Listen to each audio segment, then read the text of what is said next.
আসসালামু আলাইকুম। উত্তরণের এই ভাইবা প্যাকেজটি আমার জন্য খুবই উপকারী ছিল। আমি এখানে ২টি মক ভাইবা দিয়েছি।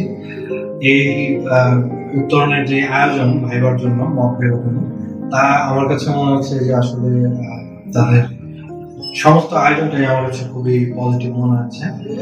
এবং কিছু কিছু ক্ষেত্রে আমি দেখেছি যে বোর্ড মেম্বার আমাকে অনেক বেশি হেল্পফুল ছিলেন আমার জন্য। তারা হচ্ছে যে আমার বেশ কিছু ভুল ভ্রান্তি যেগুলো আমি অনন্ত করছি, এগুলো আমাকে ধরিয়ে দিয়েছেন, যেগুলো আমার জন্য খুবই হেল্পফুল হয়েছে। আমি পরবর্তীতে চেষ্টা করেছি সেগুলো শুধরে নিতে। তো এই ভুল ভ্রান্তি ধরিয়ে দেওয়ার কারণে এই জিনিসটি আমার জন্য খুবই ইতিবাচক একটা ভূমিকা রেখেছে। সেই জন্য আমি উত্তরণকে ধন্যবাদ দিচ্ছি। এবং আরো একটা বিষয় আমি বলছি যে এখানে পরিবেশটা এতটা ভালো ছিল যে আমার আরো আফসোস হচ্ছে যে আমার আরো ভাইবা এখানে দিতে পারলে আমার আরো ভালো হতো। তো এইটুকুই ছিল। আসলে আপনার সবাই উত্তরণের মক ভাইবার ব্যাপারে চিন্তা করে দেখতে পারেন পজিটিভলি, এবং আশা করি আপনারা উপকৃত হবেন। ধন্যবাদ।